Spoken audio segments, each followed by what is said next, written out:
The hospital fluorescent lights hummed above me like mechanical wasps as I sat in Dr. Richardson's office, my hands trembling so violently I had to clasp them between my knees. My husband Daniel sat beside me, his face drained of color, looking like he might shatter into 1,000 pieces at any moment. The procedure is experimental but shows remarkable promise, Dr. Richardson was saying, his voice gentle but clinical. Your son has a 75% chance of complete remission if we can perform it within the next 3 months. Without it, he trailed off, but we all knew what he meant. My 7-year-old son, Noah, had acute lymphoblastic leukemia. The standard treatments weren't working. This experimental CAR T-cell therapy was his last real shot at survival. How much? I whispered, though I already knew from the preliminary paperwork. The total cost, including the procedure, hospital stay, and follow-up care, would be approximately $85,000 out of pocket. Your insurance will cover a portion, but according to YouTube analytics, 99.6% of viewers are not subscribed. That's a huge number.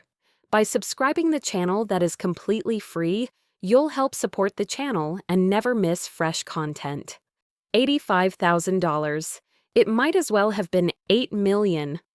Daniel and I were middle class. He worked as a teacher. I managed a small bookstore. We'd already depleted our savings on Noah's treatments. Our credit cards were maxed. The house had a second mortgage, but I knew exactly where I could get that money. That evening, I drove to my parents' sprawling 5-bedroom house in the suburbs, the house they'd bought after Dad's software company went public 15 years ago. Mom answered the door in tennis whites, fresh from the country club. "Sweetheart, what a surprise. Your father's on a conference call, but come in, come in." I sat in their pristine living room, surrounded by evidence of their wealth. The original artwork, the Italian marble floors, the Steinway piano my sister Vanessa had played twice before abandoning it. My throat felt like it was closing. "Mom, I need to talk to you and Dad. It's about Noah." Her face fell. "Oh, honey, how is he? We've been meaning to visit, but with Vanessa's wedding planning, it's been absolutely insane." "He's dying, Mom." The words came out flat. "He needs a procedure that could save his life. It costs $85,000 that we don't have." I watched her face carefully, saw the flicker of discomfort, the way her eyes darted away. "Oh, sweetie, that's just terrible. Let me get your father." 20 minutes later, I sat across from both of them. I'd explained everything: the procedure, the timeline, the cost.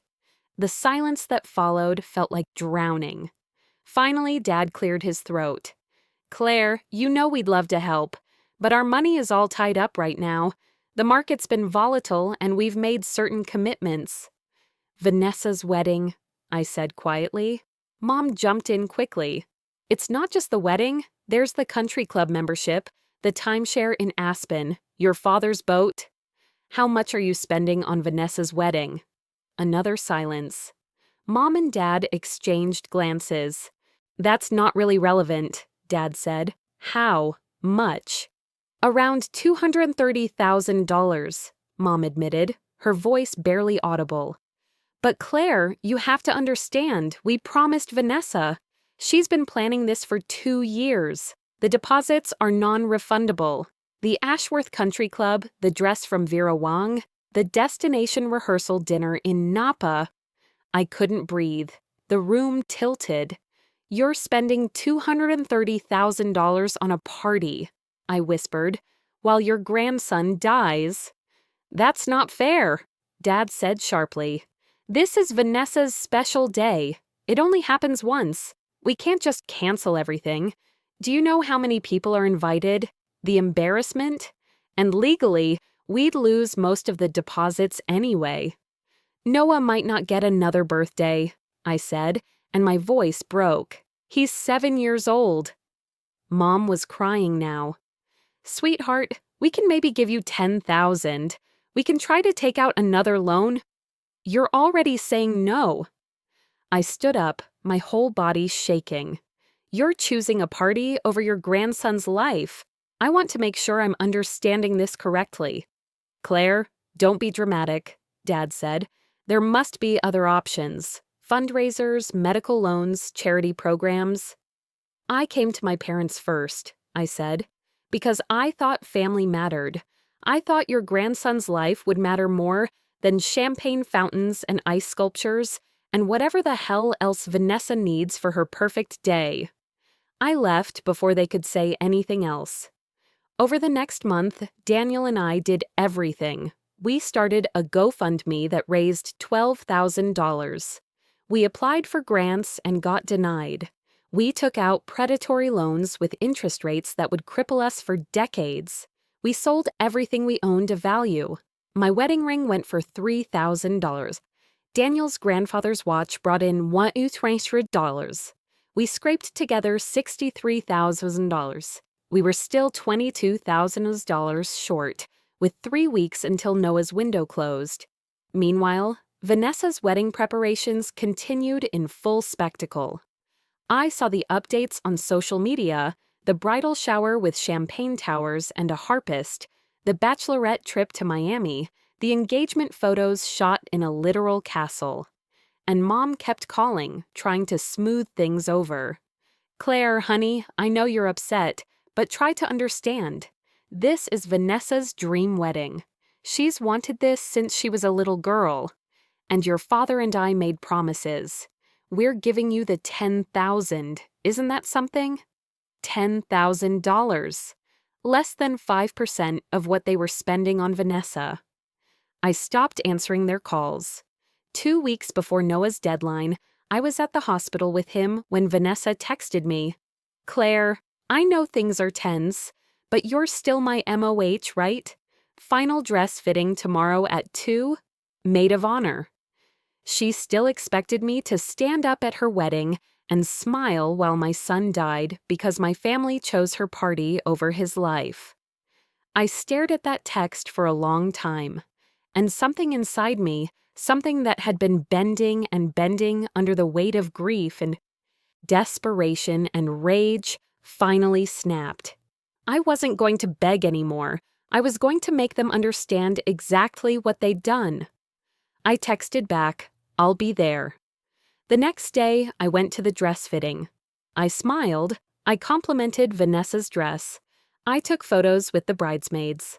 And while everyone was distracted, I carefully memorized every detail of the wedding plans that were laid out in Vanessa's planning binder, conveniently left on a chair.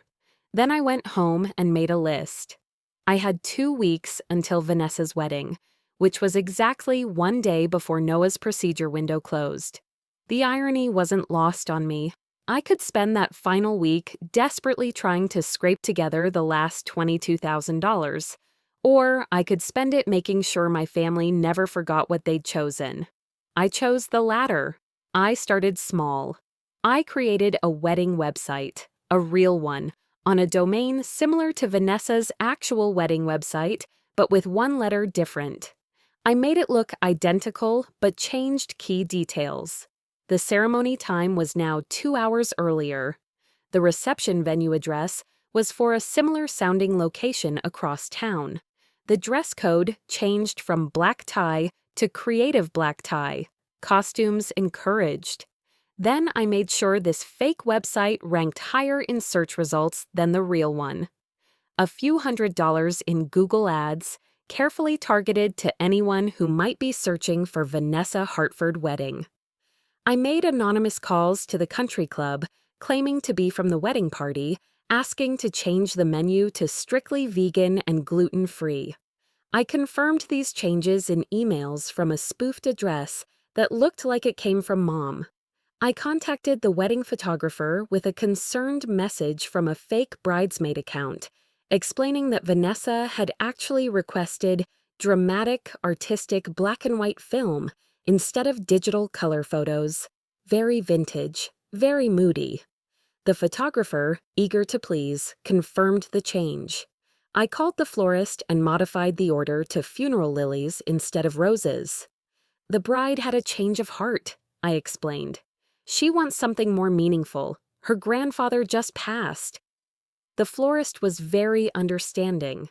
Every day I made small changes. I modified. I confused. I created chaos in a dozen tiny ways that would only become apparent on the wedding day itself. And every night I sat with Noah, reading him stories while he grew weaker, and I felt nothing but cold, crystalline clarity. 4 days before the wedding, Mom called me. "Claire, please. I know you're angry, but Vanessa needs you. You're her sister. Can't we put this aside for one day?" "I'll be at the wedding," I said, which was true. I would be there to watch it all burn. "Thank you, sweetheart. And listen, after the wedding, your father and I will sit down and really look at our finances. Maybe we can help a little more." "Don't bother," I said, and hung up. The day before the wedding, I had one final move. I created a heartfelt video about Noah, his laugh, his love of dinosaurs, his bravery during treatments. I included the harsh truth that my parents had chosen to spend $230,000 on a wedding instead of saving his life. I scheduled it to post to my Facebook, Twitter, and Instagram at exactly 3 p.m. the next day, right in the middle of Vanessa's ceremony. I tagged everyone, family friends, Mom and Dad's business associates, Vanessa's guests, everyone. The wedding day arrived. I got dressed in my maid of honor dress. I did my makeup. I looked in the mirror and barely recognized the person staring back. Someone hard and cold and purposeful. Daniel stayed home with Noah, who was too weak to leave his bed now.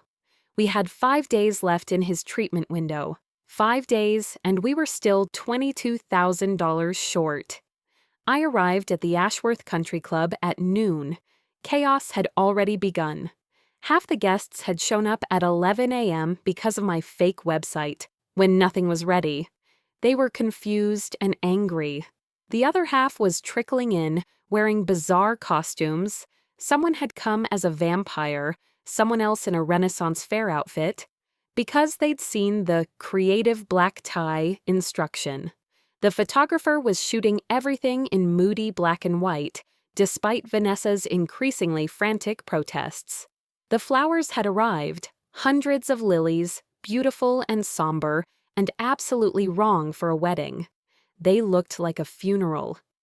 In the bridal suite, Vanessa was having a complete breakdown. "Nothing is right. Nothing is right. The menu is all wrong. People are in the wrong place. Everyone's dressed insane. Mom, fix this."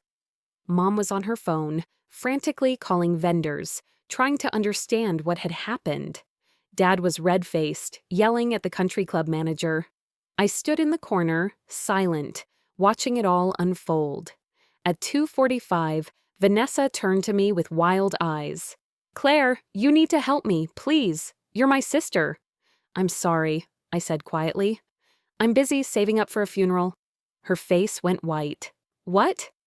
At exactly 3 p.m., my video went live. I watched it happen in real time. Guests pulling out their phones, faces changing from confusion to shock to horror. The whispers started. People began looking at my parents with new eyes. Someone gasped. Someone else started crying. Vanessa grabbed her phone, saw the video, and screamed. Mom found me in the hallway. Tears streamed down her face, her makeup ruined. "Claire, how could you? How could you do this? How could you?" I shouted back, all my rage finally erupting. "How could you let your grandson die? How could you spend $230,000 on flowers and cake and a party that will be over in 6 hours when that money could have saved a child's life? How could you?" Other guests had gathered now, watching. Dad appeared, his face purple with fury. "You've humiliated this entire family," he hissed. "You've destroyed your sister's wedding out of spite." "No," I said clearly, loudly enough for everyone to hear. "You destroyed this family when you..." chose a party over a child's life. I just made sure everyone knew what kind of people you really are." Vanessa came stumbling out in her Vera Wang gown, makeup streaming down her face. "I hate you! I hate you! This was supposed to be my day." "And last Tuesday was supposed to be Noah's 8th birthday," I said. "But he was too sick to celebrate because the treatments we can barely afford aren't working. But sure, Vanessa, your party is definitely the tragedy here." The wedding imploded after that. Half the guests left.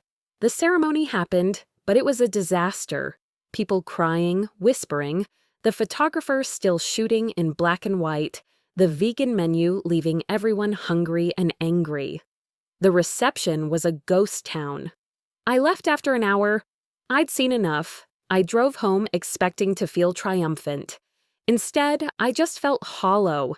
Daniel met me at the door. His face was strange. I couldn't read it. "What happened?" I asked. "Your phone's been off. Claire, the hospital, called. Then a lawyer called. Then—" He shook his head in disbelief. "Your viral video, it reached someone, a nonprofit that helps families with experimental treatment costs. They're covering the full $22,000. All of it. Noah can have his procedure." I sat down hard on the floor. "There's more," Daniel said quietly. "After your video went viral, the backlash against your parents. It's bad, Claire. Your dad's business partners are distancing themselves. Your mom's been kicked out of her charity board. People are calling them, messaging them. The country club is reviewing their membership. And Vanessa—" He showed me his phone. Vanessa had posted her own response, calling me a monster, saying I'd ruined her life out of jealousy. But the comments were brutal. People were tearing her apart, calling her selfish and spoiled. Someone had dug up receipts of the wedding costs and posted them next to pictures of Noah in the hospital. My family was being destroyed on social media in real time. "I need to check on Noah," I whispered. My son was sleeping, his small body barely making a dent in the bed. His dinosaur stuffed animal was clutched in his arms. He looked so fragile, so precious. I broke down then, sobbing so hard I couldn't breathe. Daniel held me while I cried, for my son, for my family, for the ugliness of what I'd done and what had been done to me. The next morning, my parents showed up at our door. They looked like they'd aged 10 years overnight. Mom's eyes were swollen. Dad couldn't look at me. "We're here to give you the money," Dad said quietly. "All of it. The $85,000. We're canceling the timeshare, selling the boat, pulling from retirement. We should have done this immediately. We were wrong. We were so wrong." "We already have it," I said. "The nonprofit—" "We know," Mom interrupted. "We saw, but we're giving you the money anyway, for Noah's future care, for whatever he needs." She was crying again. "Claire, we failed you. We failed Noah. We got so caught. Up in appearances, in what we wanted, in Vanessa's happiness, that we forgot what actually matters. There's no excuse. There's nothing we can say." "Vanessa hates me," I said. "Vanessa is a spoiled brat who we created," Dad said bluntly. "And she's going to therapy. So are we. All of us. What we did, what we prioritized, it's inexcusable." I looked at them, my parents, flawed and human and broken, and felt something shift. Not forgiveness, not yet, but maybe the beginning of a path toward it. "Noah's procedure is scheduled for next week," I said. "You can be there if you want." Mom sobbed and nodded. They left the check, $85,000, on the table and left quietly. That evening, I sat with the money and felt the full weight of everything that had happened. My revenge had worked beyond my wildest expectations. I'd humiliated my family, destroyed my sister's wedding, and unleashed a wave of public fury that had cost my parents their social standing and my sister her dream day. And I'd gotten Noah's treatment funded.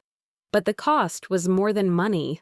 My relationship with my family was shattered, possibly beyond repair. Vanessa would probably never speak to me again. My parents were broken.